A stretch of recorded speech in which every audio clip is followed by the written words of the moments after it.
सुहाना, आज आप फिर लेट आई हैं। आधा घंटा लेट शुरू हुआ है शो। आपने परसों ही वादा किया था कि यार आइंदा के बाद मैं लेट नहीं होंगी। लाला, आपने वो नहीं सुना हुआ कि वो वादा ही क्या जो वफा हो जाए और वो कर्ज ही क्या जो अदा हो जाए। अच्छा, शेरो शायरी में ना बात वो टालें। आपसे पूछ रहे हैं कि लेट क्यों आए थे आप? सर, मैं शायरी सुना रहे हो? पता नहीं अल्लाह की तरफ से कोई बात है, जब भी मैं कोशिश करती हूँ कि इस जगह मैंने टाइम पे पहुंचना है, वहां मैं कभी नहीं पहुंच ऐसे पाती। पाकिस्तानी कौम की सबसे बड़ी जो खूबसूरत बात है ना, सबसे वो यही है कि हर काम जो गलत हो जाए ना वो अल्लाह पे डाल दो। हाय। आपने भी अल्लाह मियां पे डाल दी। सर, बंदा तो कोशिश कर रहे होता, लेकिन बंदा कोशिश करे तो बंदा क्यों नहीं कर सकता? अब देखे, मैंने अभी रिकॉर्डिंग पे आना था, अब गाड़ी में फ्यूल नहीं था। शाहाना की एक बहुत बुरी आदत है, वो कह रही थी जब जाते हुए डलवा लेंगे, जाते हुए डलवा लेंगे। अब घर में गाड़ी स्टार्ट नहीं थी हो रही, मतलब लास्ट मोमेंट पे उसको था कि ये पेट्रोल नहीं, पेट्रोल नहीं, पेट्रोल आधी पाकिस्तान की कौम जो है ना हर काम लास्ट मोमेंट पे करना चाहती है, बल्कि आधी पाकिस्तानी कौम क्या, पूरी पाकिस्तानी कौम। और ये हमारे तरक्की ना करने की बहुत सारी वजूहात में से एक वजह ये भी है कि हम हर काम जो है वो बिल्कुल एट 11th आवर करना चाहते हैं। मेरा ख्याल है कि गिनती में से अगर 11 निकाल दिया जाए ना तो फिर हम तरक्की कर फिर हम 10th आवर पे करेंगे। राइट। चलो 2 घंटे का फर्क पड़ जाएगा ना। ब्रिलियंट आइडिया वैसे। सर, फिर 11वां घंटा काट ही दो। ऐसा बिल्कुल भी नहीं है, हर बंदे के जहन में ये होता है कि मैंने ये करना है, उसको एहसास भी होता है टाइम का भी, लेकिन आदत आदत इसीलिए है कि हमारा माशरा बहसियत मजमूई इस बात का आदी नहीं है कि वक्त पे काम करना है, और हम पाबंद हैं वक्त पे काम करने के। अब यूरोपियंस को देख लेना, उनको पता है कि 11 बजे का मतलब है 10:60। हाँ, यस, हमारे नजदीक 11 बजे का मतलब है 11:45। बिल्कुल सही बात है। यहीं से खराबी शुरू होती है। हर काम हमारे जहन के किसी नहा खाने में किसी ने पता नहीं पढ़ के फूक दिया हुआ है यहाँ पे दिमागों में कि कोई बात नहीं, अभी वक्त पड़ा है। अभी और इसीलिए वो मीम्स में इस्तेमाल होता है, रुको जरा, रुको। जो काम करने लगते हैं तो पीछे से कहीं से आवाज आती है, रुको जरा, अभी वक्त पड़ा है। अभी बहुत वक्त पड़ा है। बिजली का बिल जमा हो या कोई दुनिया की बात है, कहीं ना कहीं आपके पास वाफिर वक्त मौजूद होता है, बहुत वक्त फारिग बैठे होते हैं, आसानी में आप उस वही काम जो है वो कर सकते हैं आसानी से, लेकिन आप नहीं करते इसलिए कि हमारी तरबियत बचपन से ही ऐसी की गई है कि नहीं, जब वक्त आएगा तो करना। तब कर लेंगे। और जब वक्त आता है तो पता चलता है कि जी 2 दिन बिजली का लेट बिल हो गया, तो आप कितने पैसे जुर्माना पड़ गया? 8,000 रुपए। सर, आपने तो बड़े डिसेंट तरीके से कह दिया ना कि कर लेंगे, अभी वक्त पड़ा है, लेकिन ऐसा नहीं होता। साढ़े पास एक कहते ने और कर लांगे, ओ हले बड़ा वक्त पे है। सर, इसी बात पे वो सियाने एवे तो नहीं ना कह के गए कि अच्छा, सियाने कह के चले क्यों जाते हैं? नहीं, अगर इतनी अच्छी बात है तो सियानों को समझानी भी चाहिए बैठ के। सर, वो इसलिए चले जाते हैं कि हमारे जैसे सियाने बैठ के आगे समझाएं। जुनैद साहब, मैं बताता हूँ आपको तारीखी बात कि सियाने क्यों चले जाते हैं। जब तक सियाना दुनिया में जिंदा रहता है उसको सियाना कोई मानता ही नहीं। जब कब्र में चला जाता है फिर सियाना मानता है। फिर गोरकन कहता है सियाना नंबर 11 हो पे आते, सियाना नंबर 13 हो पे आते। अच्छा लाला, तेरा मतलब है कि सियाना कवाड़ ली मरना पैंदा है।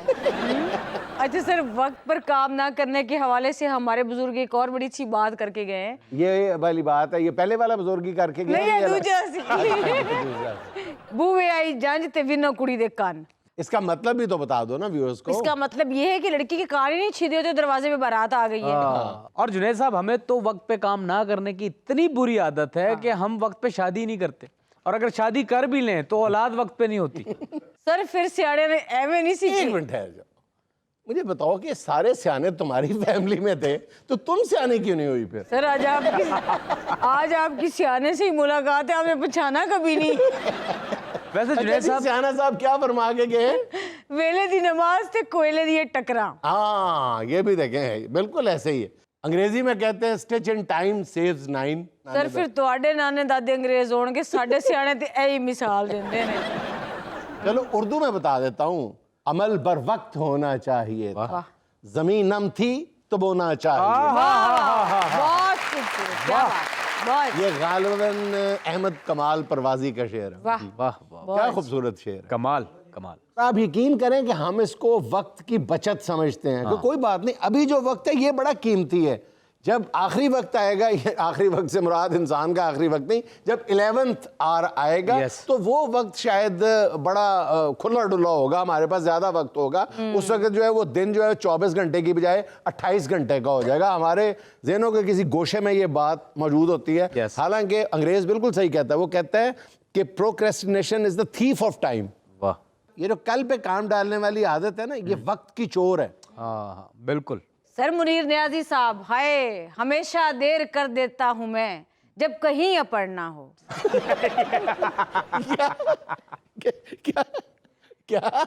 हमेशा देर कर देता हूं मैं जब कहीं अपढ़ना हो, किसी से उधार फड़ना हो या दिल का चोर फड़ना हो, हाय हाय हाय हाय, किसी से डांट खानी हो या गाड़ी की किस्त पहुंचानी हो। वाह जी, हमेशा वाह, देर वाह, कर वाह। देता हूँ मैं। हाँ। मुनीर न्याजी साहब की रूह ऐसे तड़प रही मुनीर हो। न्याजी मरहूम ने देखे देर की कहाँ कहाँ है। ओए, अच्छा, मुनीर न्याजी साहब के बारे में ये एक बात मंसूब है उनसे कि उन्होंने दूसरी शादी कर ली थी।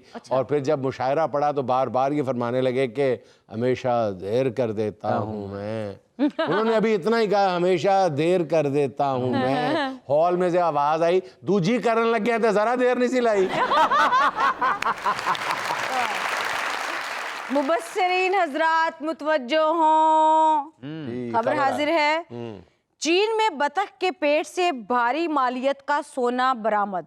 सोने स्मगलर थी और सोने के टुकड़े बतख को पकाते वक्त बरामद हुए। हाय हाय हाय हाय। सर सोने दा आंडा देने वाली मुर्गी ते सुनी सी, ए बतख पहली बारी सुनी। अब देखना, इस खबर के नशर होने के फौरन बाद बतखों के रेट आसमान से बातें करने लगे।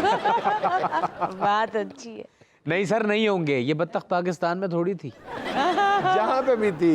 हम दाव लगाने से नहीं गुरेज करते, पैसे आने चाहिए। ये तो अच्छा लाला, तुम्हें बताऊं कि बतख के पेट से सोना क्यों बरामद हुआ? क्यों? उस बतख का शौहर जो था वो नशाई था और वो जिद करता था बीवी से कि ये जो तुम्हारे पास सोना है ना, ये मुझे दे दो। उसने अपने पेट में छुपा के रखा हुआ था ताकि वो बेच ना दे। बेच ना सके।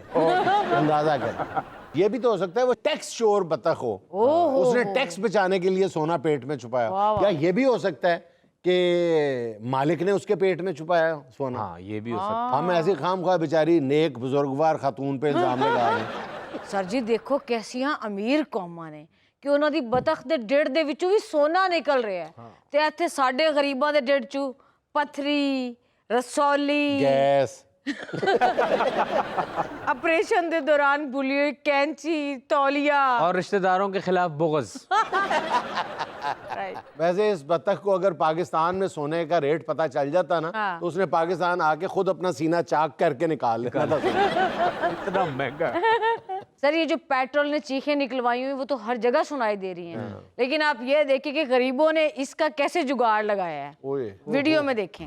सर इसने तो उस बंदे के भी दांत खट्टे कर दिए जो कहता था कि मैं केड़े पासे जावा, मैं मंजी कितने डावा, चेक करो कितने डाई है मंजी। सर रिस्की काम है। हाँ। बहुत रिस्की काम है और इसको अप्रिशिएट तो बहरहाल नहीं किया जाना चाहिए।